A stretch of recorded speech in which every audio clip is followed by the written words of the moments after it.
Welcome to the webinar. In this webinar, we will look at optimization. We will go through different benefits and look a bit at what is possible and what is not possible using optimization. The optimization algorithm used in Powersim Studio is licensed from Dr. Nikolaus Hansen. So we have bought that algorithm. So we don't have any ability to change it, but we are considering using other algorithms as well, because this algorithm is an evolutionary algorithm. It is very powerful, but evolutionary algorithms like this cannot be used, for instance, for discrete optimizing. So you also need your model to be Euler integrated. You cannot use Runge-Kutta. So that's important to know because some models may be Runge-Kutta at the start. It's very nice to know, and I will show this one under one component. You may have different simulations with different analysis variable setup. For instance, in one simulation, you do not have optimization, and then you have more freedom of adjusting your decision variables yourself. I will show that. A decision variable that is the kind of core of your optimization. That is a separate variable. It is laying under these analysis variables you have in your tree view. You have one set of analysis variables for each simulation. And inside here, in this one, for instance, I don't have any analysis variables at all. So here I could add that if I want to. I will show that also in another model. An objective, that is your goal, for instance, your profit. Something you want to minimize, maximize, or you want it to stay within a certain range. That is the ending part of your optimization. So decisions are normally set at start. Objectives are read at the end of your simulation, normally. You can choose that as well. You can also choose to have several decisions on the same constant, the same variable, in case you want to change a constant during your simulation and find different values for that. I will soon go through these generations, parents, and offsprings. Many people ask about that, and we go through that. I will go through some useful hints. They are kind or related to any issues you may have. For instance, one very important rule is that any change of your decision variable should have an effect on your objective, as far as possible, at least. I will show a model where that is both the case and not the case.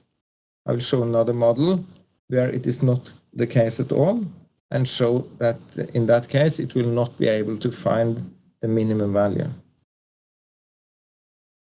Also, another important issue is that if you have several objectives using minimum or maximum, then they are actually considered as one objective.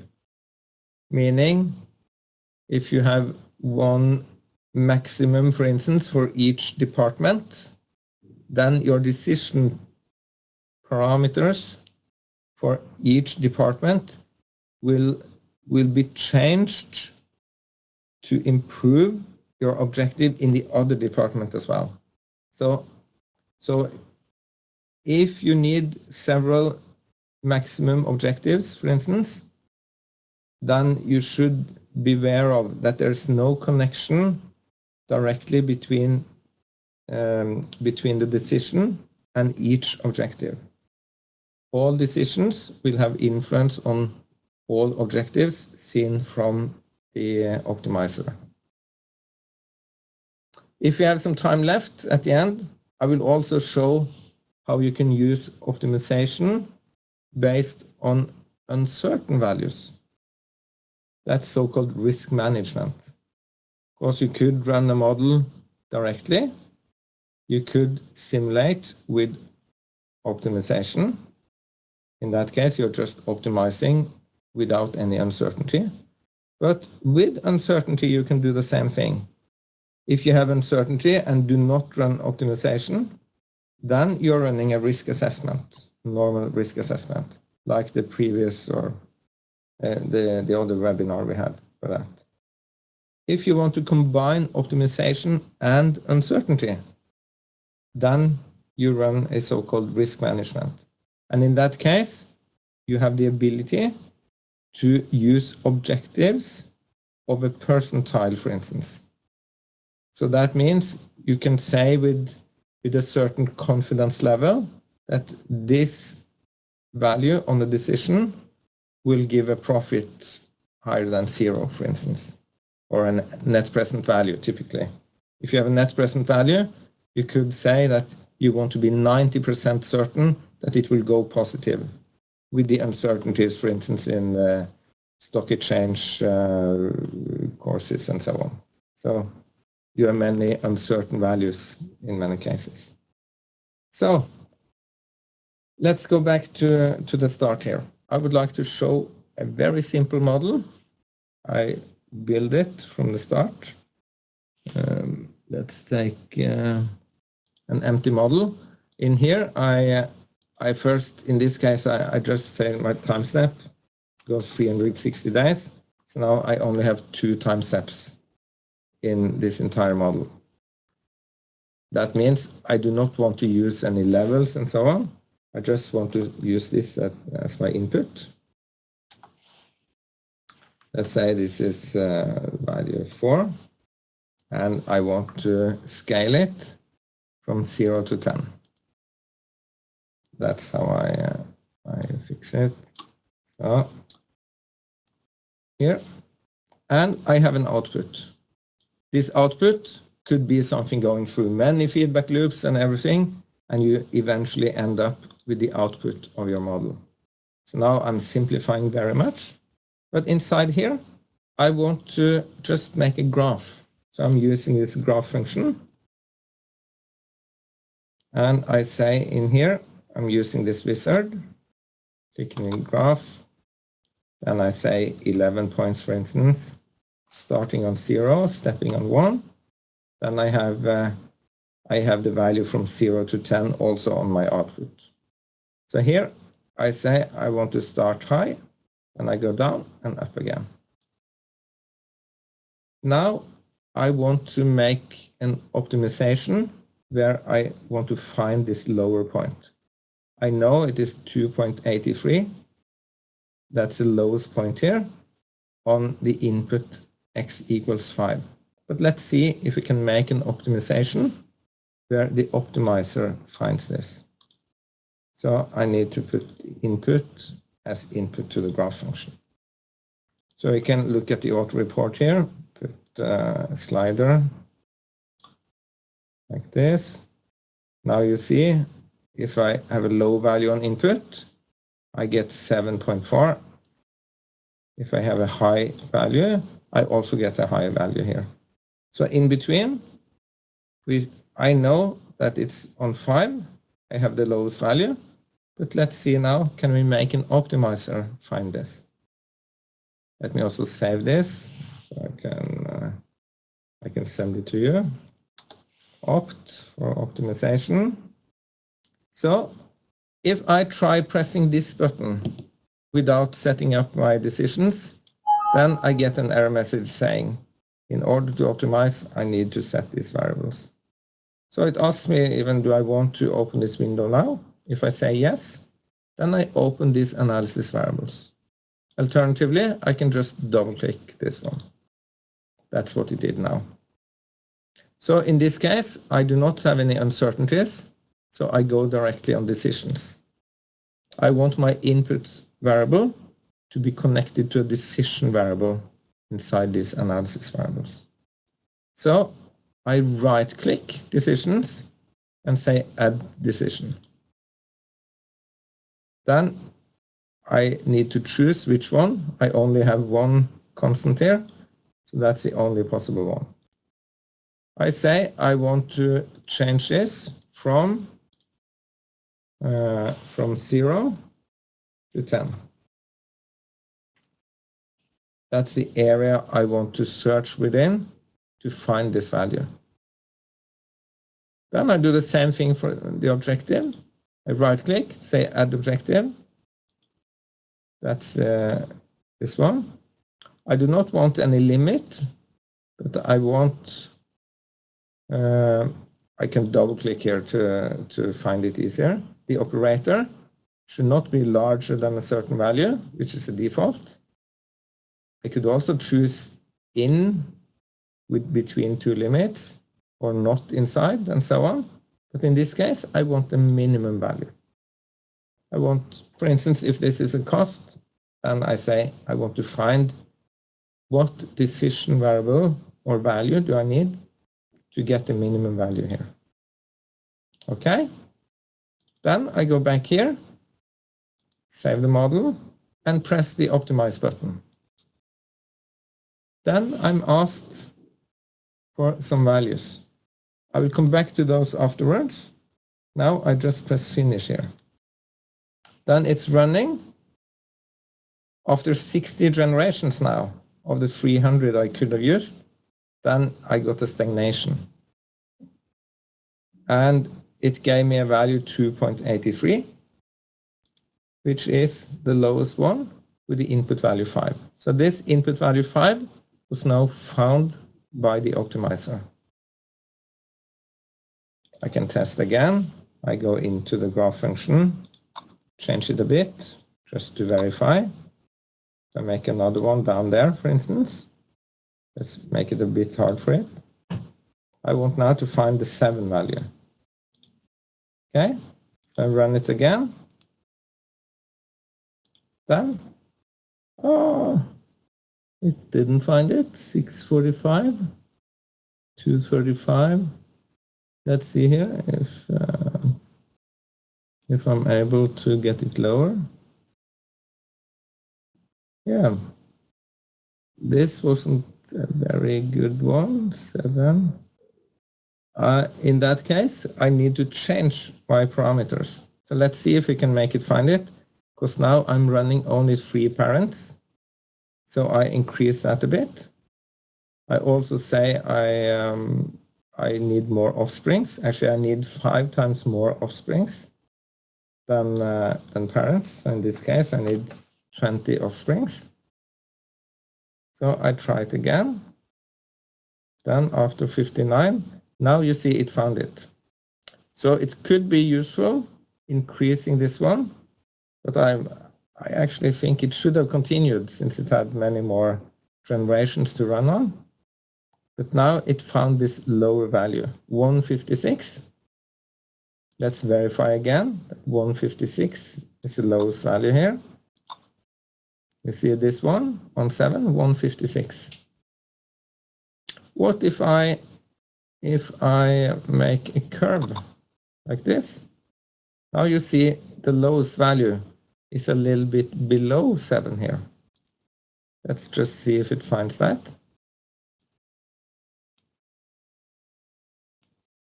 Here, and you see 645. It's a bit below 7, and I think that's the lowest value, 2.12. I need to reset since this is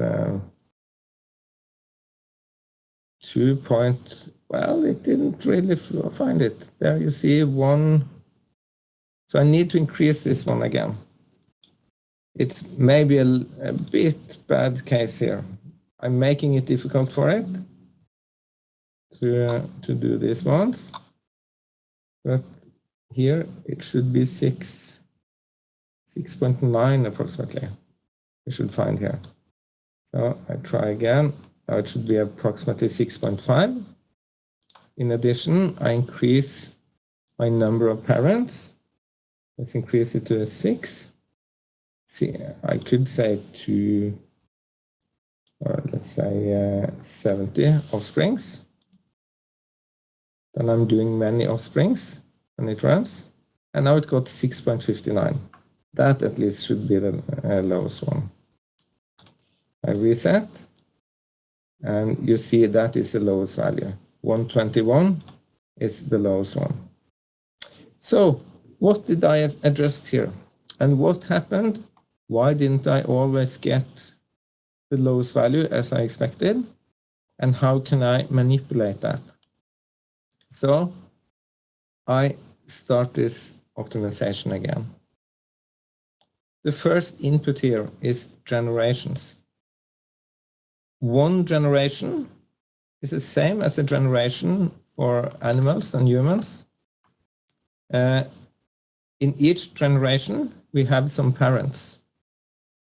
In real life, we always or almost always have two parents. Two parents and some children. In this case, or with optimization, we can choose several parents. And on the first generation, the first time this happens, then it picks some random numbers. 6 random values are put into this input, and it starts looking at those results and finds the best one. So what I did here with very few parents and the graph I had here with many drops down, then I made it difficult for it. So in some cases it may find the wrong drop down when there are complex functions like this. So, but anyway, what happens here is that in this case now, I chose 70 offsprings. That's, I like calling it children. Each of these children are, in this case, one simulation, one run.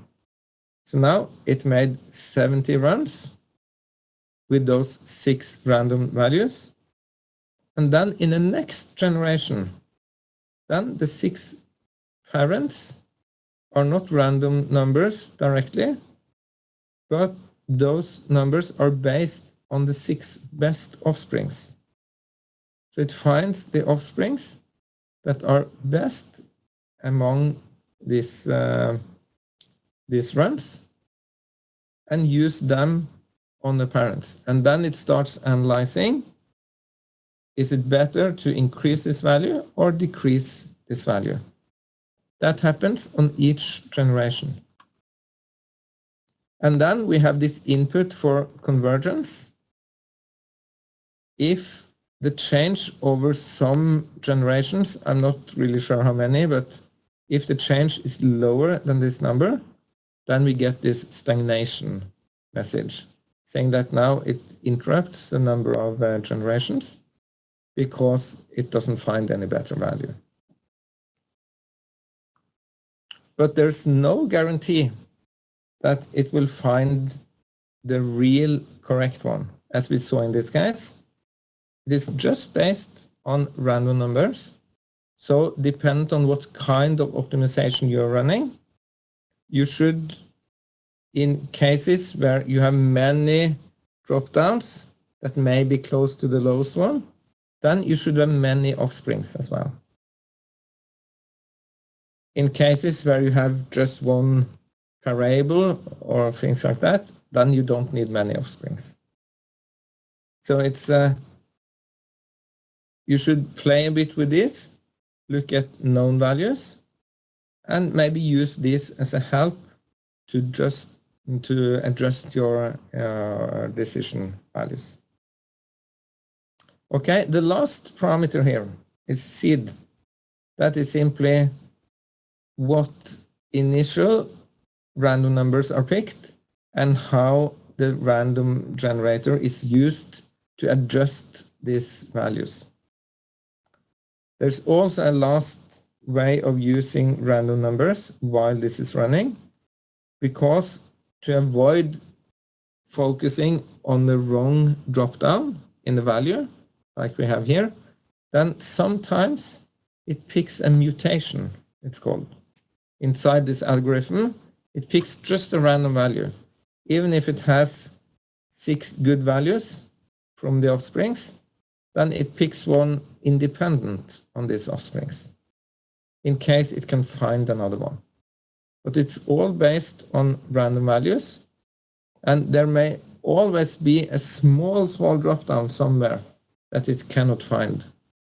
So there's no guarantee, but in most cases, with the correct way of defining these parameters, it will find these values.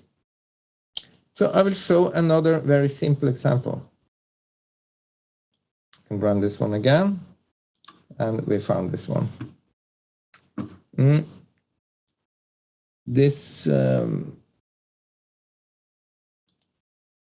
Here we have a simple model.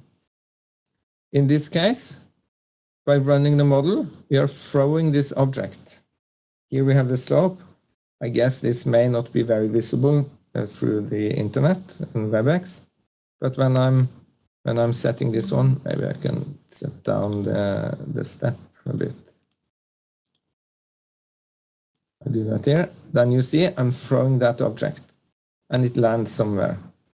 If I increase this angle, then you see I don't get as far. So now my score was 7 meters.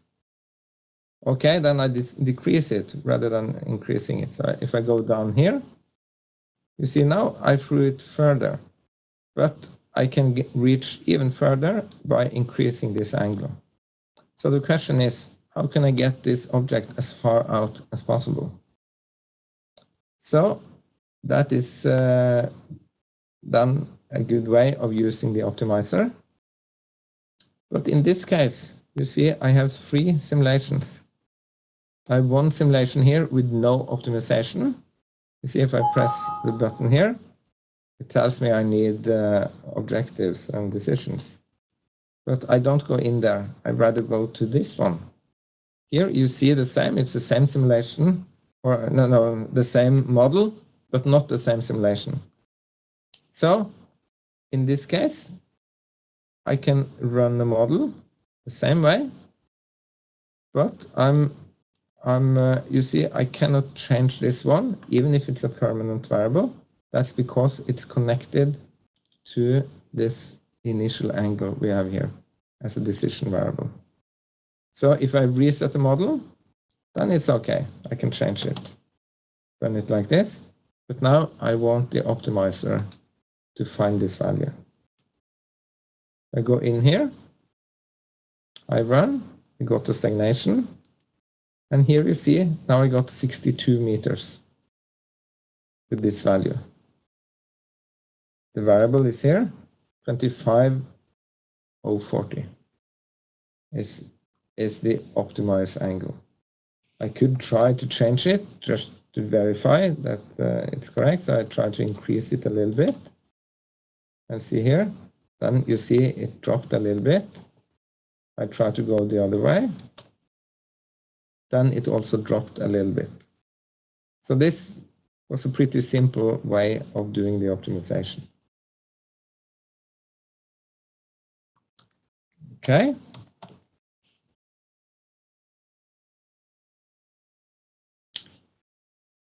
Both in this case and in the first case I ran, there we had a change on the objective for each change we had on the decision variable. But what is that? If that's not the case, then what will happen? I will go back to the first model here, the simple one, and change this graph curve. I go back to a pure graph, and I say, for instance, that all these lower values, let's put them to 4.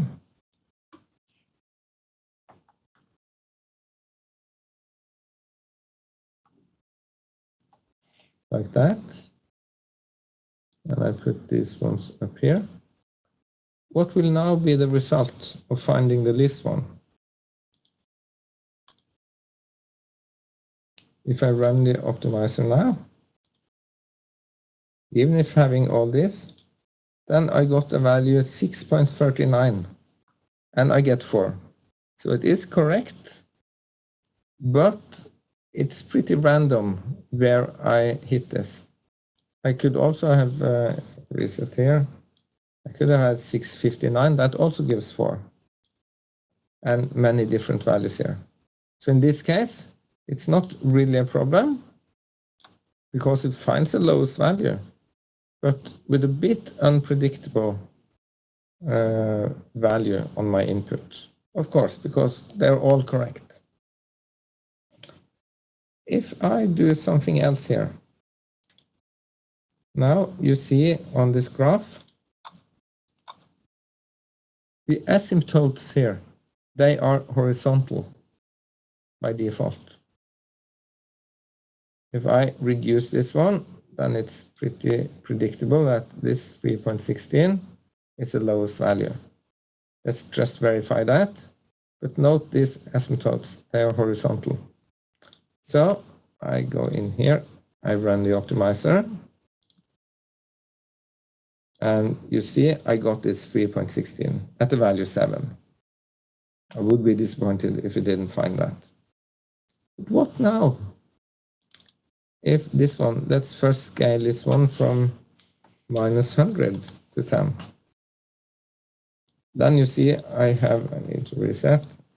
I have the same behavior here in the area from 0 to 10. But if I go below, I can't go below 0. That's also one of the benefits of using decision variables. You see here, I'm not able to go below 0 because I've set the limits in this input.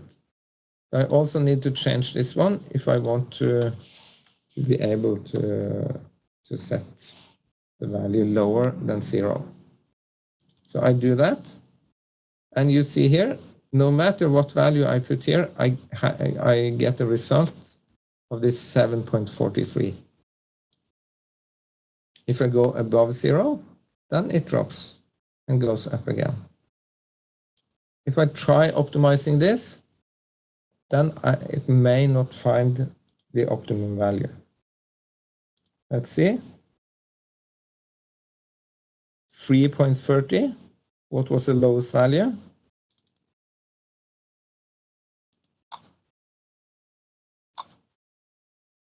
That was 3.16. You see, it didn't find it. And that's because it is looking a lot in the area here on this horizontal one between -100 and 0. And the algorithm, when running inside here, it doesn't find any what is better or what is worse. So it tries doing something here, then it maybe hits somewhere here by coincidence, but it also has some values in here, and that confuses it. So the rule of thumb is that you should have any change of your input or decision should also change the objective. And that's not the case here. And then you're not able to find the optimum value.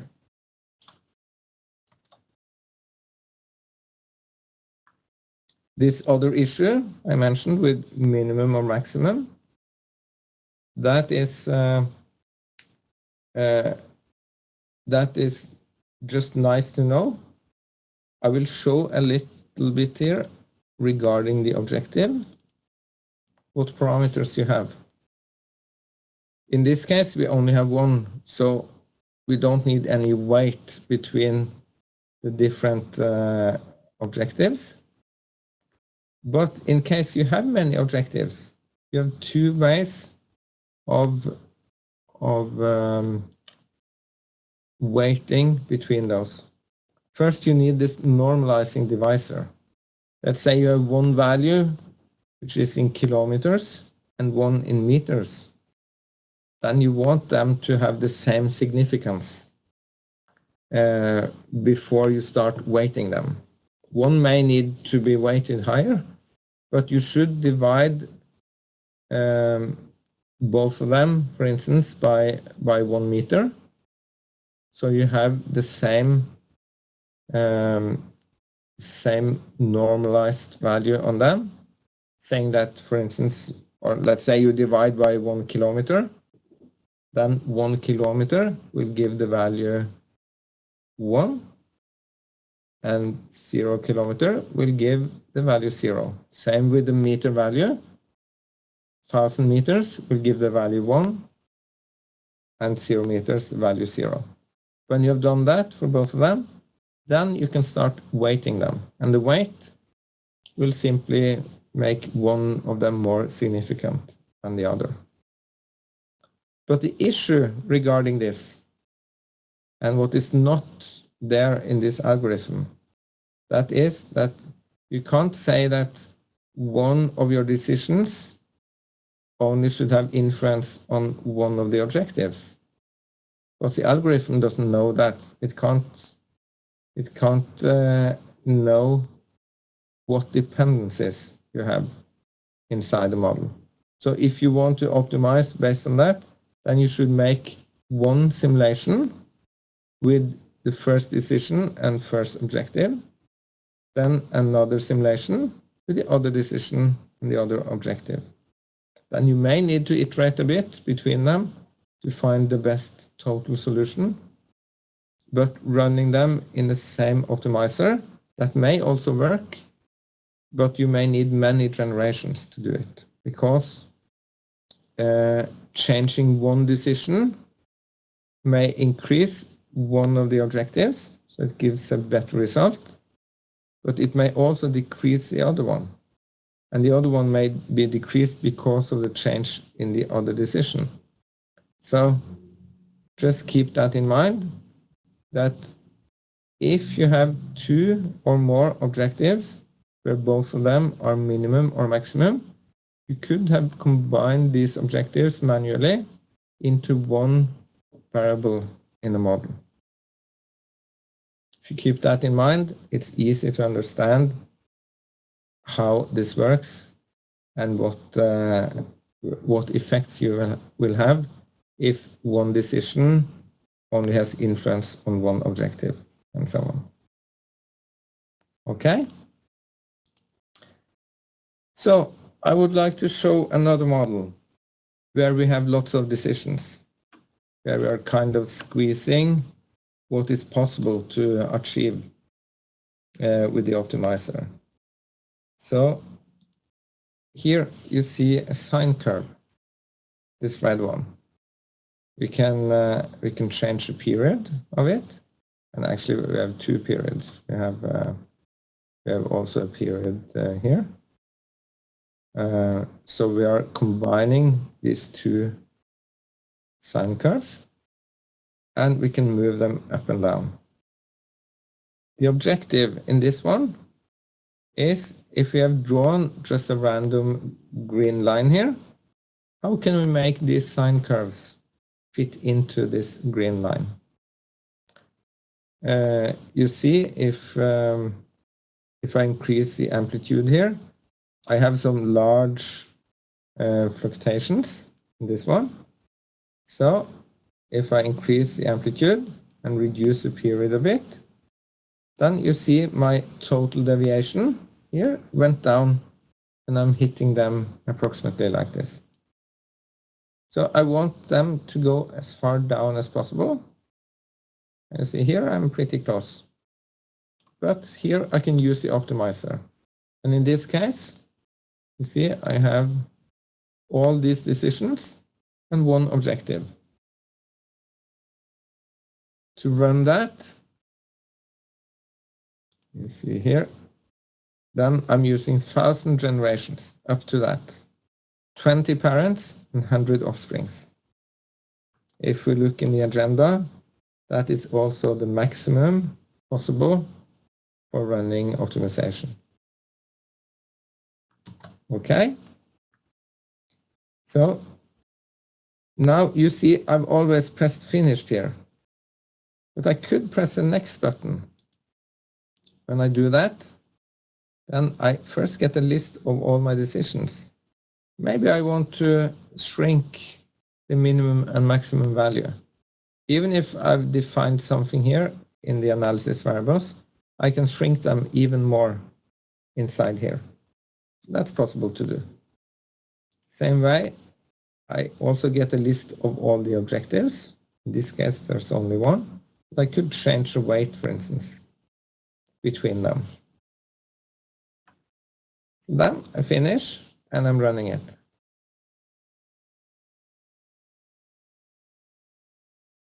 So now you see this value, 7,000. That is the deviation I have. Now it's down in 4. Then maybe I think this is good enough. Now it's below 4,000, 3,009.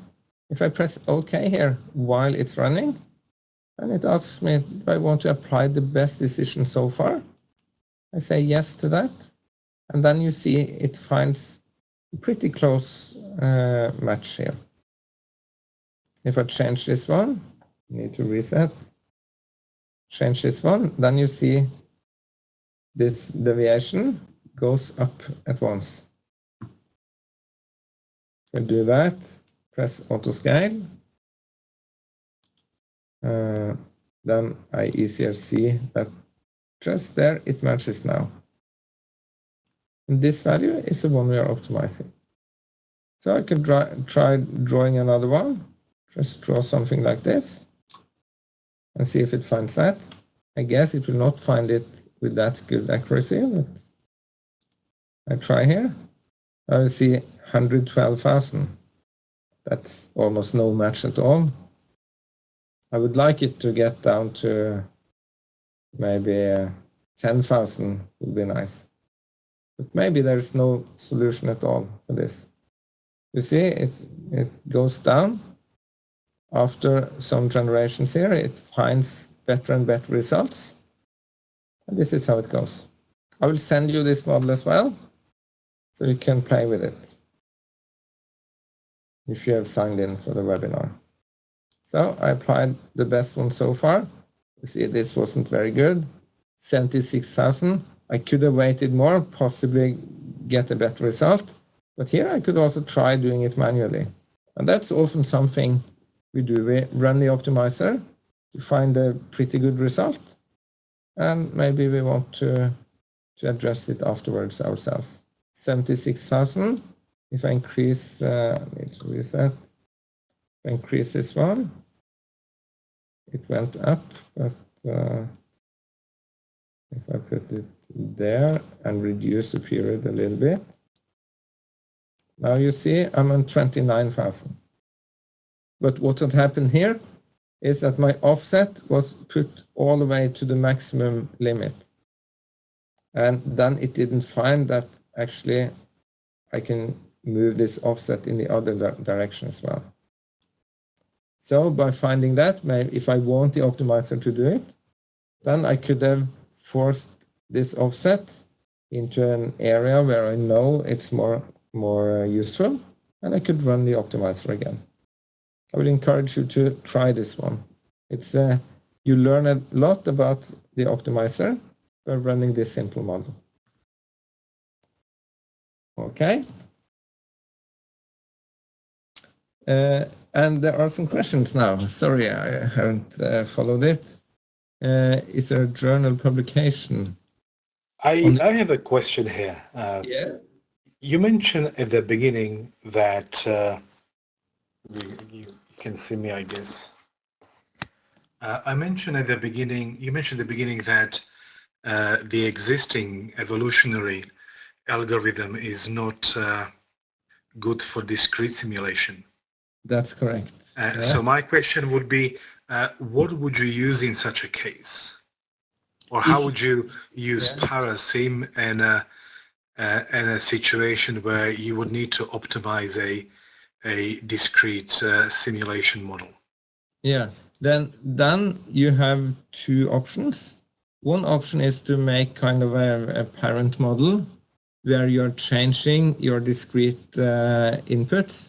In a discrete model, very often your decision variables will also need to be discrete. So you're choosing, for instance, between 4 categories in one decision, and another decision may be a one on or off decision, and maybe you have a continuous decision at the end. Then you could run the model with another parent model. So you could put it in a sub-model, for instance. You could easily do that simply by dragging your component into another model. Then you could control it and do it manually. But often that will be very manually, and you end up by testing all the possible combinations, for instance, and find the combinations of the discrete ones, and then you could do the adjustment afterwards. The other way of doing that would be to use the Powersim SDK, where you can run any algorithm that you can find on the internet or whatever. You have linear regressions and so on. So I know one of our customers, they did that. That was Statoil here in Norway. They ran an optimizing algorithm on a model that was running from the SDK. So they made a Visual Basic application where they ran this model by using the SDK, and then they had full control of the input and outputs and so on. So did that answer your question? Yes, thank you. But you also said that you were thinking about addressing this at Powersim. So is there a plan in future to, instead of using SDK, having it as a standard part of Powersim? We are considering finding more than this single optimizer. Currently, we only have one optimizer, and that's it. We have been discussing one option is to extend this existing one, meaning we could, for instance, run it twice within the same optimization. We are not sure if that's possible, but that's one of the options we've been considering. The other one is to find a completely different optimizer that could also be included in Powersim. Actually, this optimizer we're using here, that was an external optimizer. So this one was also used using the SDK in the first versions of Powersim Studio. But then, after a while, we implemented it into the tool, so you can run the optimization directly here. So that's something we have been talking about, but we don't have any specific plans or dates for when that will come. And we don't really know which algorithm that would be useful either, but we know there are many of them. There are many optimization algorithms that could be possible to use here. And it's much easier to run optimization within Studio compared to running it on the SDK. Then you don't need to do any programming or anything. So we would like to put it in, but there's no specific plans yet. Okay, and Jake, you asked about any publishment on this algorithm. I don't know exactly if there are, but maybe if searching on his name, it's Nikolaus Hansen, we may find some publications on that. Okay. So I have 1 point left here regarding the combination of optimization and uncertainty. That's very useful. So I would like to go back to this throwing object model. This one here. This one, you see I have 3 different simulations here. Simulation 1 and 2, they are directly connected to this one here. Let me zoom into that. These 4 ways of running a model. The first one we had here was simply addressing the value and run the model. The second one, there I ran the optimization to find the best angle to throw it as far as possible. If I continue a bit on this one, you see I have an air resistance factor. If I increase this air resistance factor and try to throw it again, of course it goes a shorter way. But if I now optimize, I will get another result. You see this one? Now I got the angle 2642. It's not very different, but it's slightly different. And this air resistance factor would typically be something I don't know exactly. That's an uncertain value. So if I run with low air resistance, then it goes far. If I use a high air resistance, it does not go that far. And this is something I could combine into the model and say that my objective to throw the object should not be to get as far as possible, but I want to say I would be 90% confident that I can throw with this length or farther if I put some assumptions into this air resistance factor. So first I go into this one where we do not have uncertainty. Then you see I have one decision and one objective. I do not have any assumptions. If I go to the other model here, or the other simulation of the model, then you see I have the analysis variables, and here I put the air resistance factor in as one assumption. I still have one decision and one objective, but I also have some effects. When the simulation is a risk analysis type of simulation, then I have effects available. You see in here on the pure optimization, I cannot add any effects because I'm running this simulation only once. But if I go here, I can show you if I press run here now. I have very few simulations. I only have 10. I should have had 200 maybe. But you see now with this small angle, I'm throwing, how it goes by itself. I'm throwing with different air resistance factors because I have this assumption here. The expected value is 0.02. And I have a standard deviation on that. So let me show this one again. I reset and use another angle. Let's do it there. Same now.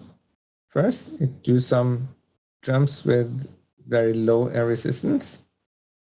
And there it continues. So you see the way this one is moving. I run it again. It starts there. When it comes close to this normal value, then the changes are tighter, and then the changes starts getting in larger steps again, because this is a normal distribution. And when I'm running it like this, then you see if I go down to a very small one again, like that, then I could look at other graphs than this. I could look at these effects I'm creating. And here I put one effect on the position of the object. Then I'm looking at X and Y. And I can look at the speed. I have this here. This, for instance, is the speed of the object. Now I'm throwing it very horizontally. So it just reduces the speed because of the air resistance. I have very high speed on this, 120 meters per second. That's a very high speed. So it's slowed down a lot in the start. And here it is slowed down because it hits the ground. So then it stops very quickly. So let's look at the private diagrams. Here I've put one graph for the time it is in the air. That means I put the y value of the position. Then the x value will say something about the distance, how far it gets. So I also have the speed here. So if I throw it almost straight up in the air, like that, and run these 10 runs, you see now it runs much faster as well because I'm not showing the graphics from the object. Then you see this is the different percentiles of how the outcome of these 10 runs became. Because I've only 10 runs, you see I have some uncertainty or I mean some inaccuracy here because of the estimates of the percentiles. This is the 5th percentile, the lowest one, so it goes a little bit below. If I increase number of simulations, I wouldn't get that. Here you see when it stops or stopped, how far it went, and so on. Here you see the speed for the last simulation, same as the graphs I had. And here you also see the percentiles for the speed, since it sometimes lands early and sometimes lands later. Then I have this disturbance on this graph, but it still says a lot.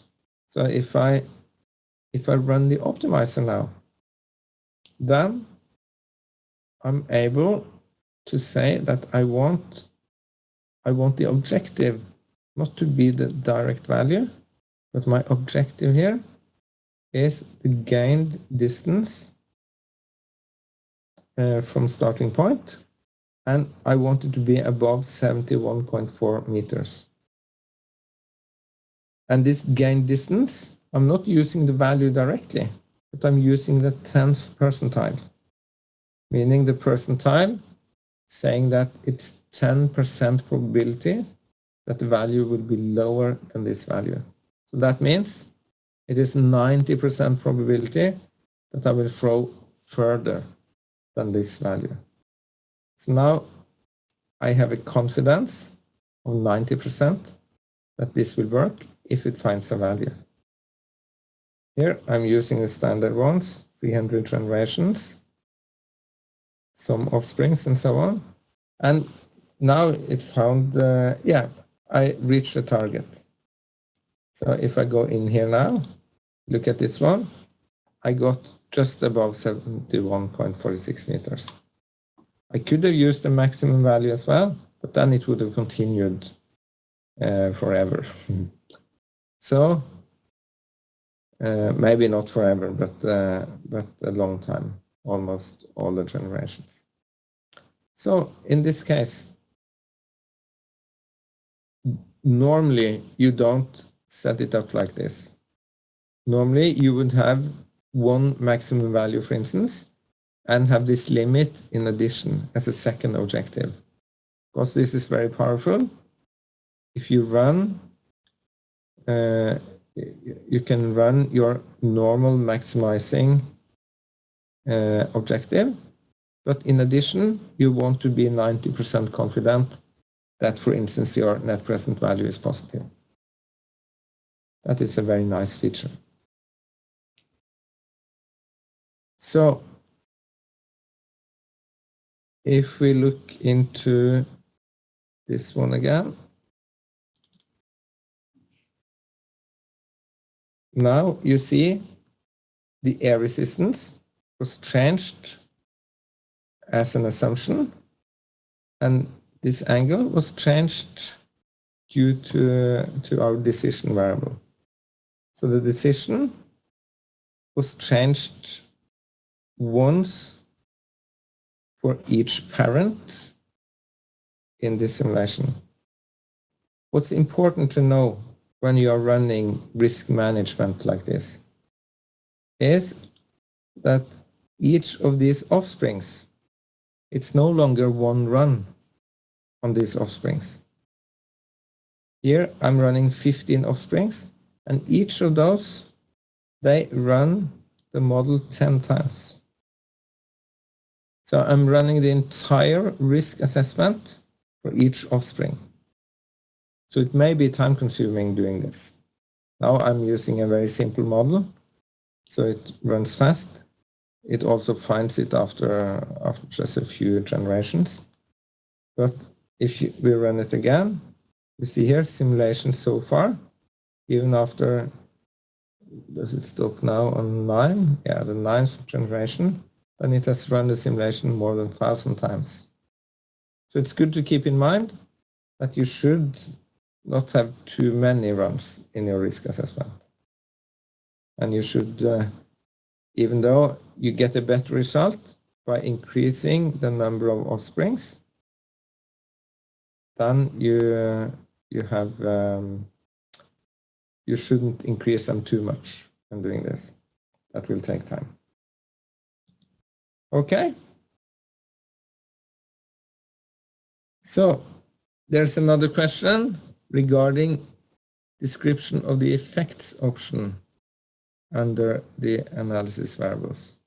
Yeah, I'll do that. The effects, if we look in here, the effects are normally used only for the results of our risk assessment. Our risk analysis looks at what results do we get after running several times. Let me increase this because running only 10 times is actually a bit confusing because I almost have 10 different percentiles here. So I go into my risk analysis, I increase this one to 50. There.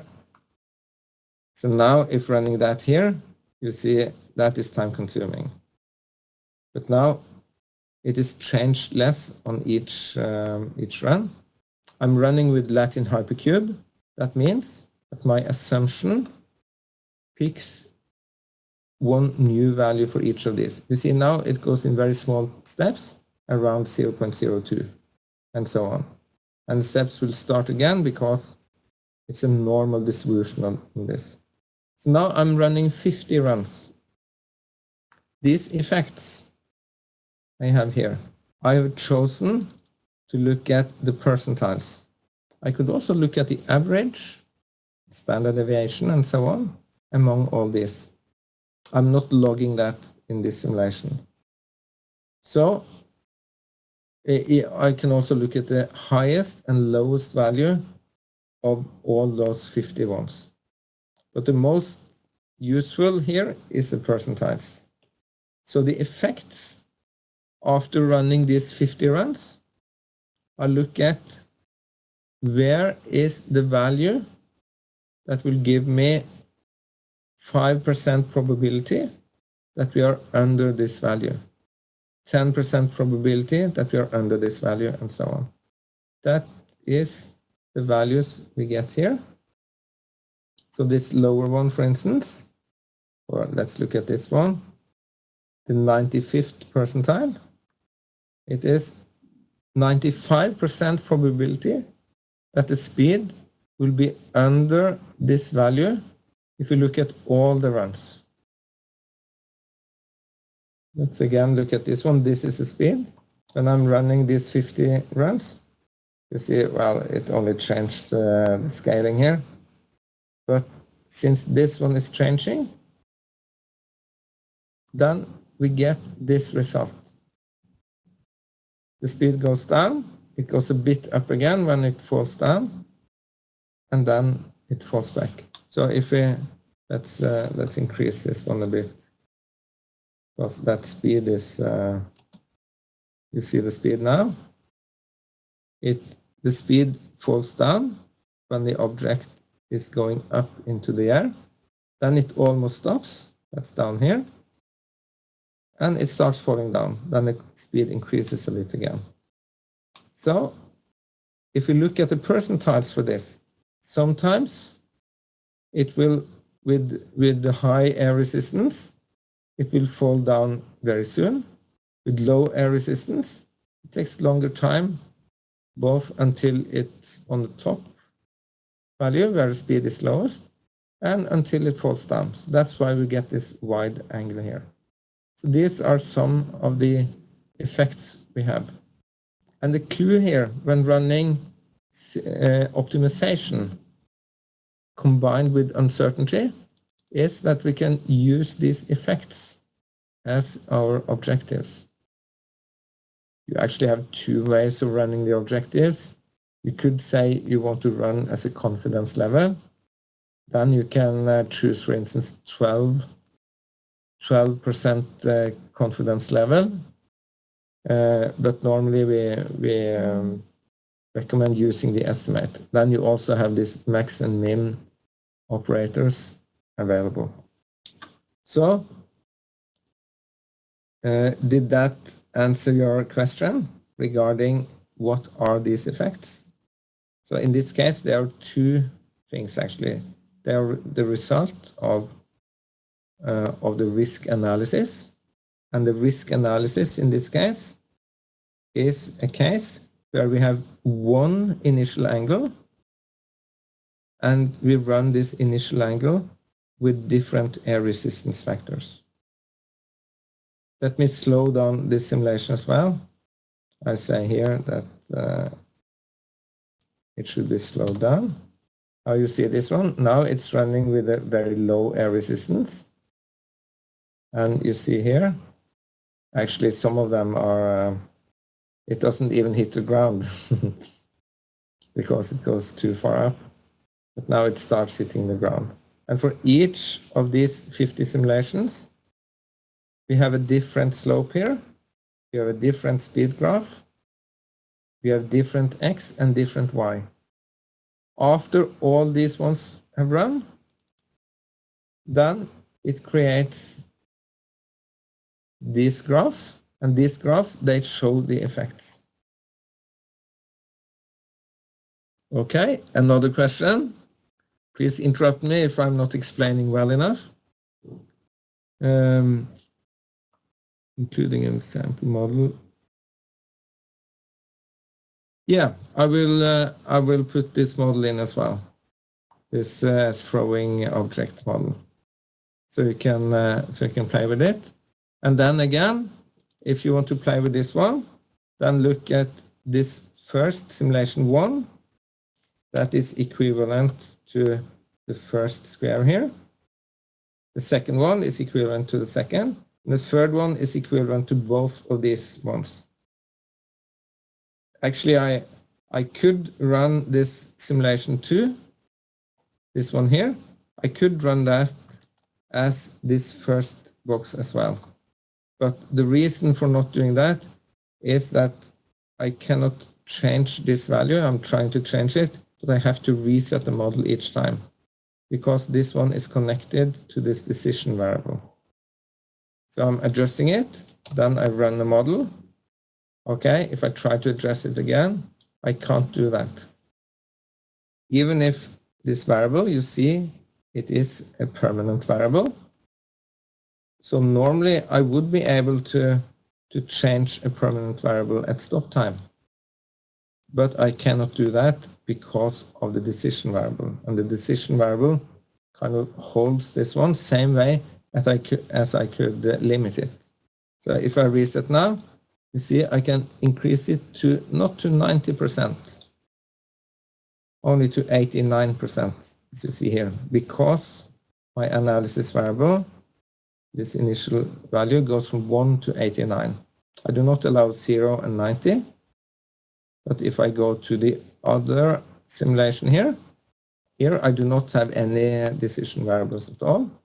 So here I can adjust it all the way to 90, to an angle of 90. So this model, let me also explain this, the difference between the simulations. All these simulations, they use the same component. The component is here. So for instance, this auto report, that is different from each one, and the value is different. Here you see the initial angle is 90. If I go to this one, the initial angle is 89, and the auto report is placed on another location for this one. That's not the point here, but the point is that the value may be different, but the model is the same. If I go back here again, you see the initial angle here is 90. If I change this value, change it to 41, then I do not change it in this one. This one is still 89. But if I move the variable, for instance, I move the variable over here, this is the 89 angle variable. If I go here, you see I have moved the variable. So the model is the same one, but I have different simulations. And each simulation are using the same model, but they can have different values in it. And same way, I can connect different analysis variables to different variables in the same model. I have one component, all this is one component, but here I have three different simulations for it. All three simulations, they may have different start time, stop time, different time step. So you see in this first one, here, I can enter simulation settings here. Here is 0025 as my time step. While in this one, I have 0.1 as time step. I could also change the stop time. As we saw on this risk analysis, since the air resistance was very low on the first one here, you see it ends up, it stops here. So maybe I want a longer simulation time in this one. Then I can easily do that. Pause the simulation. I go here and say, for this one, my simulation time should not be 10 seconds, as was enough for the others, but maybe 20 seconds. Like this. Then you see it should be enough. Now it takes more time, of course, as well, but at least this object should be able to land before the next simulation starts. So here you see it's creeping upwards. Just to mention also that regarding this Latin hypercube we are running now. Now I'm not running an optimization now. I'm running with one fixed angle that I've set. So I'm just running a risk analysis. That is this third box here. I'm running without optimization, but with uncertainty. And the uncertainty is on the air resistance factor. And since the air resistance factor is uncertain, I'm letting the system put many different values here with a normal distribution. If I pause this, I reset as well, and I go into my analysis variables, and I say my assumptions. They should not use Latin hypercube, but Monte Carlo.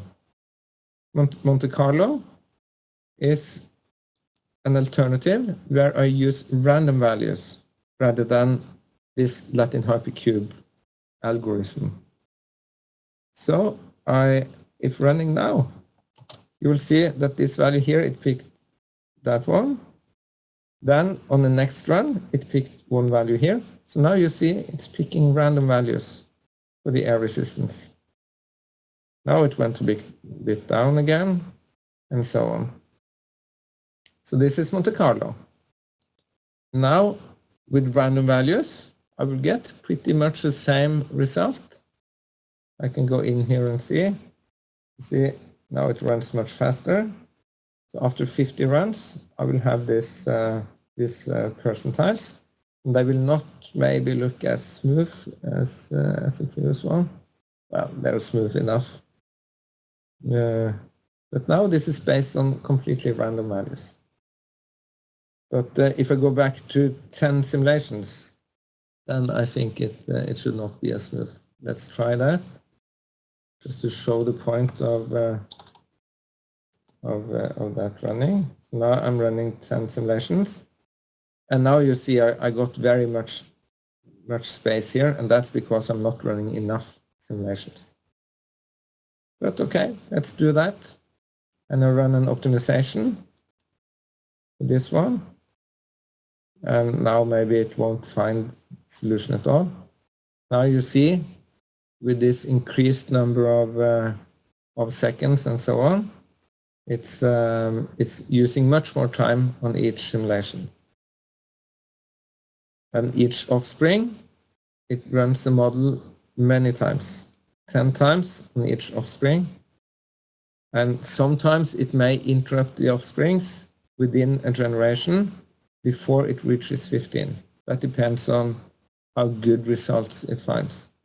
If it suddenly finds a very good result before it has run all the 15 offsprings, then it may interrupt it and start on the next generation because it has enough improvements for this generation.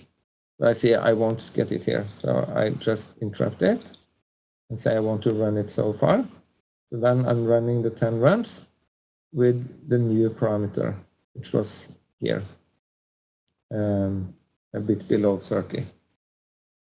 So all of this is it's very nice. So I hope you have enjoyed this webinar. Sorry for going over time, but I'm happy you are asking questions. So have a nice day and a nice Christmas. I hope you will enjoy the days off. I will send you the record of this one, but we are not really sure how to do it. We haven't sent out the previous webinar yet because we are a bit heavy loaded on work now that should be finished before Christmas. So, but it will come to all of you on the list. And if you do not receive it, just send an email and we will send it to you. Okay? Have a nice day. Thank you for participating. Thank you very much.